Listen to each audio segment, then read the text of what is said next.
I'm about to tuck into this delicious brekkie on the 32nd parallel of the equator in Australia's hottest and wettest wine region, the Hunter Valley.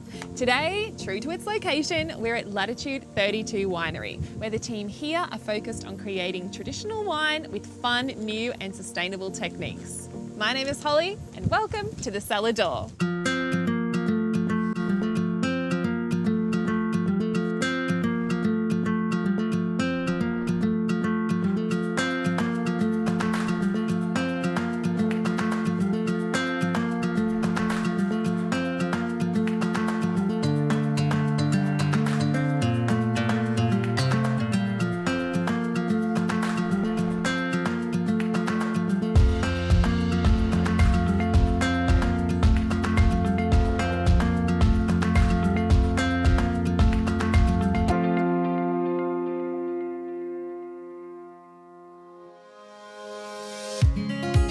An hour inland from Newcastle, the Hunter Valley is the birthplace of the Australian wine industry, first established back in the 1820s.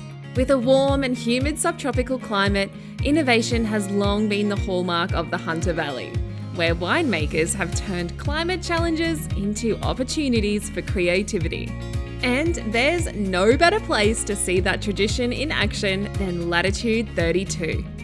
Today, I'll be learning about their ecological approach to winemaking, trying to crack the mystery behind the enigmatic white Pinot Noir, and, as usual, sampling as many wines as possible. But first, I'm meeting founders Emma and David to learn how their philosophy aligns with the spirit and tradition of the region. So you've had a big change of career. What made you decide, I'm going to go out, I'm going to get a vineyard, we're going to make some amazing wine? Oh look, we did what most other people do on a Friday night.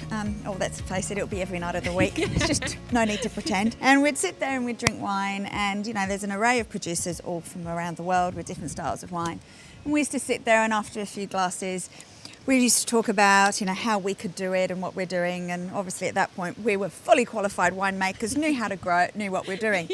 Until one day when a lot of our friends said, we're just really sick to death of you just talking about it all the time. And we kind of had that wake up moment and said, okay, well, let's do it. Yeah. We bought our first vineyard in 2018. So our first vintage here in the Hunter was in 2019. And then 3 years later, we bought this property. So we're 2 vineyards in now and still going. Never looking back. Absolutely. Amazing. So what made you decide, okay, the Hunter Valley is really where we need to be? We came over from the UK. We both were in the UK together, and we came over here in 2005. And really, the Hunter Valley was what sparked our love of wine to begin with. We did what most people do when they come over from the UK, and we thought we were only going to be spending 2 years in Sydney. And we did all the weekends and travel away. And where most people gravitated to the beach, we actually gravitated to a lot of wine regions. And the Hunter Valley really sparked our love of wine, where we really started understanding it and what we really liked in terms of grape varietals. Seion is what we're very famous for here in the Hunter Valley. As Jancis Robinson once said, who's a UK wine critic. Who I love. Isn't she wonderful? But her famous quote is, Seion is Australia's gift to the world. And we grow it right here in the Hunter Valley. And it took a while before anyone in the Hunter actually knew we were growing Seion. It was called Hunter Riesling for a long time. Oh, really? Yeah. That's really cool. But yeah, we have Seion here, we have Shiraz, we have Chardonnay, and we have Muscat as well that we grow on this property. And our other property around the corner, we grow Shiraz, Chardonnay, and Pinot Noir, which is what you're getting in your glass, right? Yeah, which is really, really cool. I'm really excited to learn more about this one. We make wine that we know that we like to drink, not just what the winemaker, not what's easiest for the winemaker or what people have always done. So that for us is, so we feel like we're really on trend, particularly with what we've done in terms of our travels. And so it's really just trying to work in harmony with Adam, my winemaker, who's amazing, just to try and bring that out, use all the great traditional winemaking techniques, we don't do anything funky, but really kind of focus on what people are looking for in the market. Yeah, and what do you think people are looking for? I think people are really looking for quality. I think that's what we stand by. I couldn't agree more. Yeah, you know, people we find drinking a little bit less these days, but definitely looking for better quality. Yep. And that probably epitomises us too as we've got older. It's kind of, you know, what's the really good stuff that we want to buy and we want to drink, and we focus on that. One of the things that we're really passionate about is actually respecting every single vintage. We don't try and make the same wine every year. It's going to change based on the weather conditions. So Some years it's dry, some years it's wet. And on that note, we are feeling a bit of that drizzle, that changing Yeah. weather condition at the moment. So maybe we should head on indoors. Yeah. Inside, the Cellar Door manager, Zach, has a few of the essential wines ready to go. So this is going to be our Kazarina Seion. So Okay. it's a single block. So we've actually sourced it from the Kazarina vineyard. So one of the older kind of blocks of Seion out here, but it's also one of the better known blocks of Seion. So really, really kind of high quality fruit that's coming off that vineyard there as well. And to make a block well known, because it's producing really Award-winning wines standout and things wines. like that as Yeah. well. So And this one's an award-winning wine? yes, so this is a gold medal winner.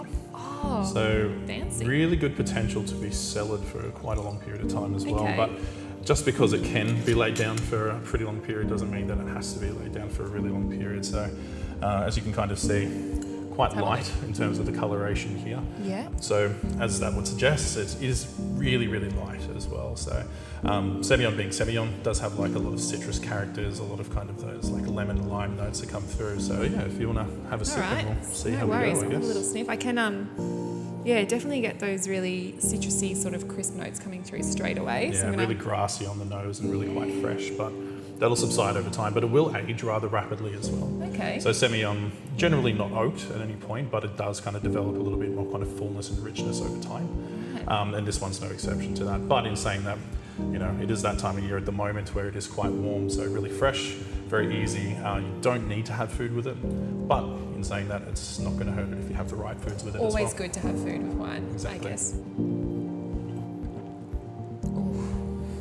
I can see why that's a gold medal winner. Yeah, really bright kind of citrus Yeah. notes, but like very short as well. It's So it doesn't linger on the exactly. palate, doesn't leave that kind of like... It's like a little bit of that bitterness explosion, underneath. yeah. I feel like that little, it's like a firework straight away, and then it just dissipates, and you want to just instantly go back for Yeah, another exactly. taste So and it- see how it develops. Yeah, so it's got that really kind of, as I said, that bright, fresh acidity to it, but it wouldn't say that it's sharp, but it's also not present for so long that it becomes unpleasant. I can see why you're saying that's a great palate cleanser between like a creamy pasta dish or something, because I can imagine Yeah. it just taking that away, all that sort of heavy sort of cream that's left in the mouth, clean it with this beautiful taste, and then you're just Exactly. quite excited to go back for more. Well, because if something's that delicious as well, kind of cleansing the palate and really tasting it again Yeah. almost for the first time, it's not necessarily the worst thing in the world, so it's actually quite Absolutely nice. not. Yeah. We are off to a great start here, and there are plenty more wines to come. See you after the break.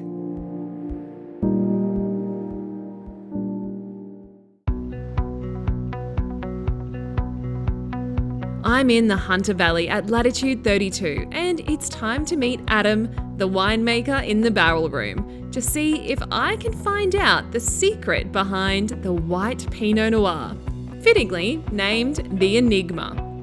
While Pinot Noir is an increasingly popular red variety, I have yet to taste a white version, so hopefully Adam can fill me in on the what, why, and how. I can see it is red. There's like redness around here. This is correct. It's red, but it's white. Right, well, without giving too much away, All right.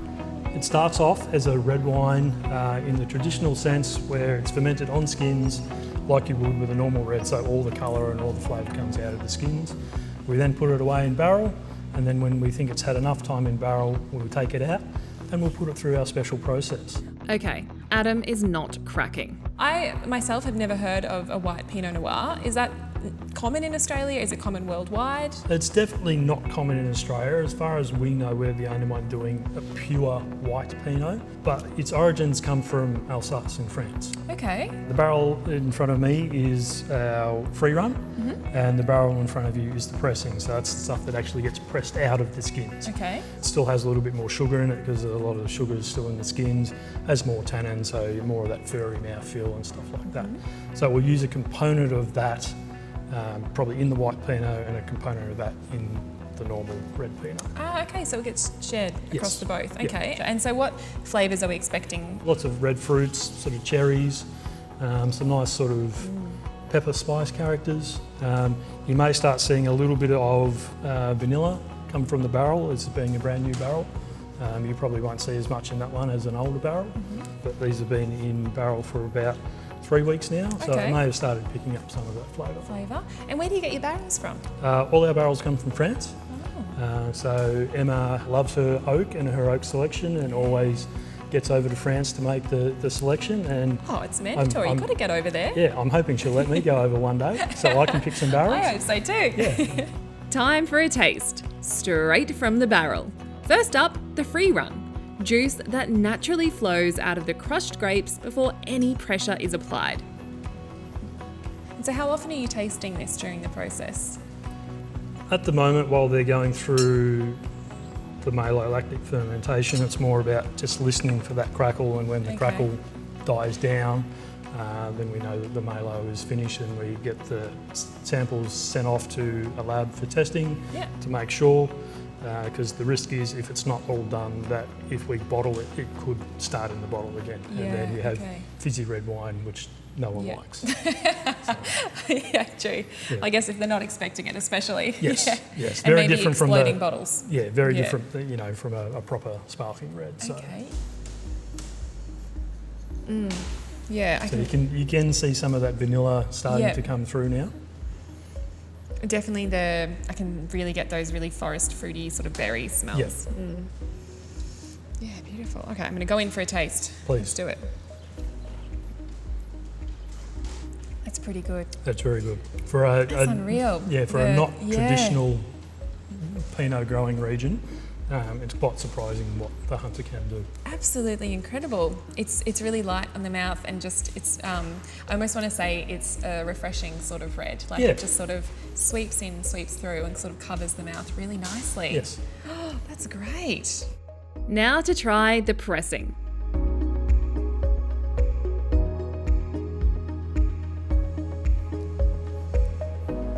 You can really get that. So you see it's a little bit deeper sort of flavour coming through. Definitely, straight away. Yeah, I'm not getting as much as the vanilla-y sort of... Yeah, so the old barrel won't give you as much. They're so different. Yes. But they've come exactly from the same grapes. Fruit. Same fruit. Yeah. Same, just different same process. So. Now, let's compare it to the finished product after the secret transformation. This is the finished product. This is the finished product, so as you can see, not a hint of red in it. So it's really fresh. Yes. It's light, I can feel like it's citrusy. Yeah, so a little bit of citrus melons. We'll get some sort of hints of strawberry still in there. Yeah. It's just so palatable in every way. It just tastes so fresh, but it just really hits you in those, like, the sort of, it just keeps lingering and turning into something different in your mouth. It's changing. Yeah. You can feel the tannin down the side of your mouth as well. Totally. So the tannin from the skins, a bit of tannin from the oak. Okay, I'm going to go in for another little taste, I think. Before you do, just try this. All right. Just close your eyes. Okay. Don't think about the colour of the wine. Just think about what flavours and what textures you're getting in your mouth. Oh, that's cool to do that with your eyes closed, to take away that sense. It takes that perception away. Totally. Yeah. To compare it to it really does have so many properties of the red Pinot Noir. And then you open your eyes and you're experiencing this beautiful, refreshing white wine as well, and those qualities that you get from a really beautiful, easy to drink white. Cheers to you for creating such a beautiful wine. That's unreal. Cheers to Emma for her crazy ideas. Yeah. Back in the cellar door, it's time for a slightly more conventional wine. Although looks can be deceiving here. Out of all the wines that we produce here, this is my favourite. That's a big call. It is a big call, and I funnily enough, honoured to be tasting that. Okay. Like, I'm predominantly a red drinker, which is quite funny as well. But I am a Chardonnay man as well. So this is our matriarch Chardonnay. Okay. I'm a Shardy gal, so we're going to be friends. I knew we would. Now, you might find that this is really, really quite nice. So this is coming off our Duck Hollow vineyard. Okay. Basically, we don't irrigate, so what happens is that we're getting this nice kind of like intense, kind of rich, kind of concentrated juice. And then when we make that into the wine, that kind of retains a lot of that fruitiness through that as well. So what you're kind of getting that is like a quite interesting aroma. So that is completely fresh French oak. So the barrels that we actually use for these have never been used before. So it gives it this really quite unique, almost kind of like slightly charred, oaky kind of tone that comes through. But I want to say earthy. Yeah, it's got like that kind of like depth of it as well. So it's quite unique to fresh French oak. If you have a taste, that also comes across as slightly different as well. So if you want to have a sip. Do I ever? Yeah. Okay, here we go. Oh, So you see, kind of like when you let that sit down and come down the sides of your palate underneath, you get that really strong, almost kind of like smokiness that comes through, but then the fruit kind of dominates the front and the top. At the top note. Front, Yeah. So really, really quite unique. That's really super clean, and like I'm getting that really sort of beautiful buttery sort of aftertaste come through as well. Like it's really creamy. So it retains a lot of that fruitiness, but you're getting that oak that comes through, but it's not too dominated one side or the other either. Yeah. Whereas generally, like a lot of people have that strong mental association of Chardonnay being really intense and really deep and oily and rich, which I also do love. But I was quite surprised by this because I usually eye them up by the colour, but it was like surprisingly translucent and it's not that deep amber colour that I'm kind of used to. Yeah, and I think, you know what, I've noticed a lot of people have not always the most positive relationship with Chardonnay. It's a love-hate thing. It's one of those kind of wines. So Emma kind of made this specifically for her mother. Oh, really? So, yeah, which is hence the name, the matriarch. Okay. It's that really kind of really elegant, really strong, very rich style of flavour, which kind of like goes across to her mother as well. So I think aptly named, something like this is absolutely phenomenal. So, I love that. It's as we've been speaking, I've had that sip just a moment ago, but it's developing. Like it's still, so I can really a lot of that taste kind of fruitiness and acidity dissipates really quickly, but you do get this kind of interesting secondary and tertiary back end taste that does linger there for quite a while as well. I think that's my favourite so far. That's my favourite. Ever.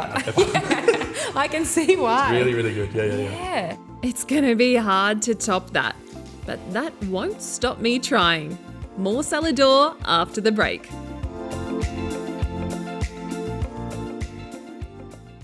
Escape to New Leaf Retreat, your tranquil getaway in the heart of the Hunter Valley.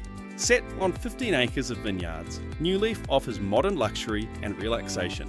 Unwind in our heated indoor pool, detox in the steam room, or enjoy a rejuvenating spa treatment. With elegant accommodation and premium facilities, it's perfect for corporate retreats, intimate weddings, or a peaceful escape. Discover New Leaf Retreat.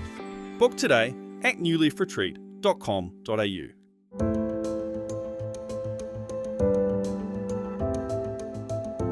I'm at Latitude 32 Wines in the Hunter Valley, a relative newcomer to the region, but one committed to ecological sustainability. I'm meeting Will outside to find out about what it takes to manage the vineyard. What we're doing is approaching it with a sustainable viticulture approach in this vineyard. So hopefully in a couple of years we'll achieve that certification. Yeah, because to be certified it's quite a process, isn't it? It is, so we do plant cover crops in winter time. What's a cover crop? So a cover crop is a multi-species plant of different flowering plants which attract lady beetles, bees, predatory insects. So predatory insects, because when I hear predatory insects, I think, oh, that's not good for the grapes, for the vines. So we've got bad insects. So the predatory insects will actually attack the bad insect. Oh, they're predatory for the other insects. Yes, which helps us get rid of these pests naturally. Okay, so they're more maybe grasshoppers and things like that. Yep. So they come in, but they leave the grapes to do their thing. Yes, that's correct. Yeah. And so the soil that I'm sort of looking around, I can see we've got a lot of sort of red soil. Yes, well we call this the soil here red Pecolban clay. Okay. It's a very hard clayey ground. Right. It's pretty common around the area, but and it's a soil that's very well suited to red grapes like Shiraz. Right. And why is that? Just because it gets more intense flavours, more intense colour. Okay. Compared to sandier soils. What would you see growing in a sandy soil? In a sandy soil, you see more of your white grapes growing in a sandier soil. Right. Yep.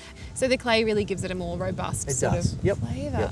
That's pretty cool. You say more of a earthy flavour as well. Yeah, just depending how hard a red clay it is. All right. You just finished picking? Yes, we have. They've come through very well, where we started off this season very dry, all the way from September all the way till Christmas, late December. We're busy irrigating, which we have drip irrigation here, which is great, which is what you need. So flat out watering every month.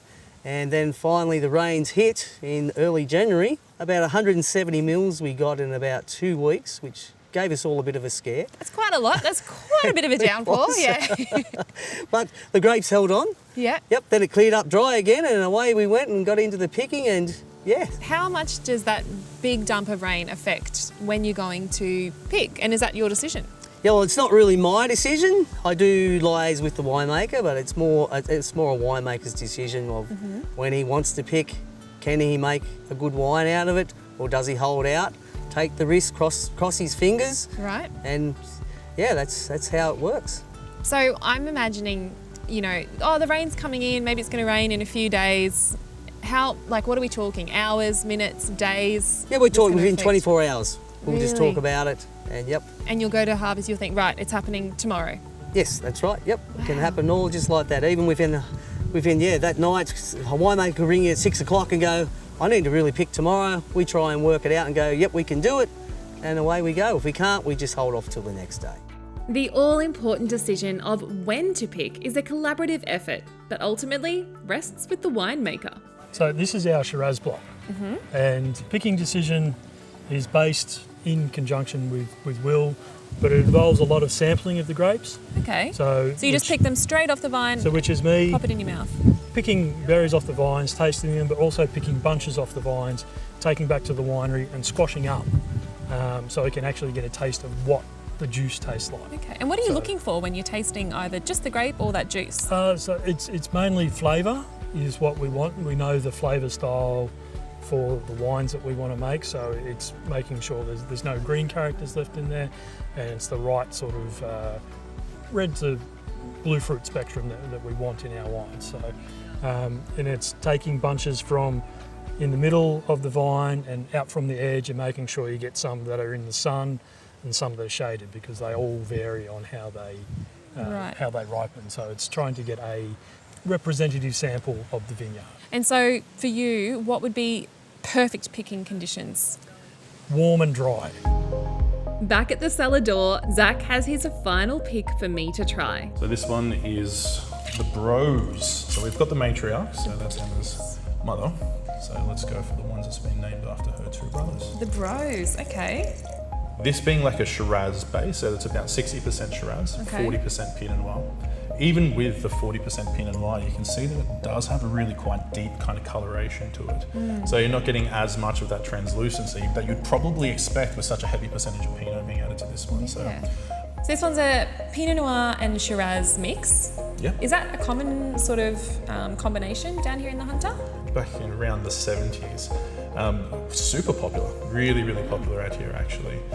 There was a lot more kind of producers growing Pinot Noir in the area, so they had a little bit more access to it. Temperatures have kind of pushed it out a little bit more, so not so many people kind of like rely on that type of crop. But back in the 70s, it was quite abundant. So it's one of those things. It was so popular, it was actually known as Hunter Burgundy.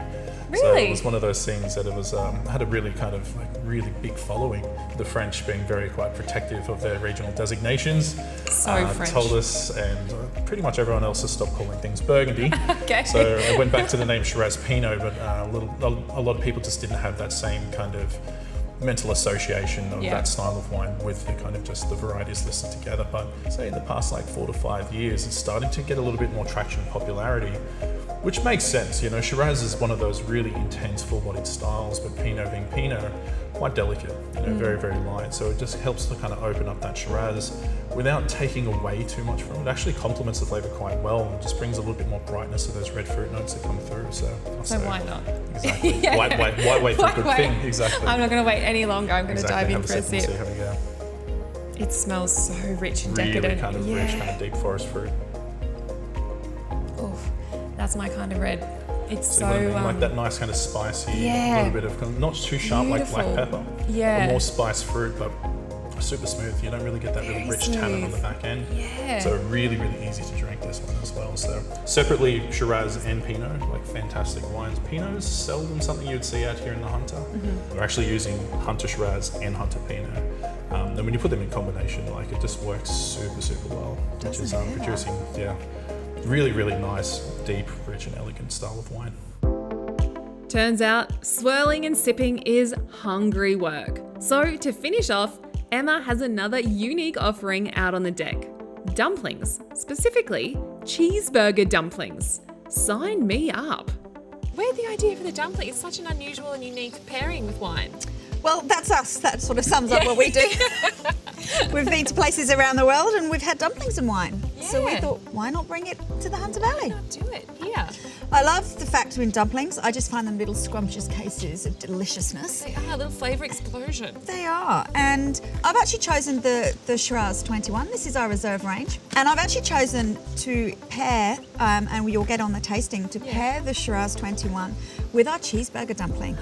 A cheeseburger dumpling? Because I believe in life that wine should be for the mood, not food. Therefore, why not go on a Tuesday night and have a cheeseburger, but a delicious bottle of wine? Oh, I love that. I love that. And I love that you put it into a dumpling. Okay. So should I start with that one, do you think? I think so. Okay. Which well, I'm cheers. Cheers. Yeah. I'm excited to taste this one too because I haven't tasted the Shiraz. Oh, wow. So what we really wanted to do with this wine is make a wine that is approachable but has a little bit of age to it. Yeah. So in 2021 we made our Shiraz Reserve, which is one that we made with really, really good parcels of fruit. In fact, the same fruits that we handpick and we place into our ducks, so our top of the range. But this one, we overly extract a little bit more in the winery to really extract that colour and that tannin a little bit quicker than what we did with our ducks Shiraz. And then we put it in barrel, and we left it in barrel for 18 months. We took it out, tasted delicious, but then we put it away for 18 months. Oh, that would have been so hard. So hard, it was awful. So it's actually only released after 3.5 years. Wow, I mean, it's absolutely beautiful. I love this idea of the really informal sort of food with these amazing wines. Is that because you're coming at your winemaking from more of a consumer point of view than a winemaker point of view? Absolutely. I think wine and different foods and nothing too serious as well. Yeah. Because wine should be enjoyed and it should be about the moment, not just make it too serious about what food needs to go with it either. And so when you first started out, did you feel like, okay, how are we going to achieve this? All the time, I still think about it to this day. We never stop evolving and never stop learning. There's a lot of wine in the world. So I guess if I've drunk through all the Chardonnay in the world, that's a challenge I'm very happy to put on myself. Well, I reckon let's start drinking through this Shiraz, enjoy these dumplings and enjoy the rest of our night together. Absolutely, sounds good. Cheers. Well, I've had a great day in the Hunter Valley learning all about this mysterious white Pinot Noir and the sustainable viticulture practices here at Latitude 32. My name's Holly and I'll see you next time on the Cellar Door.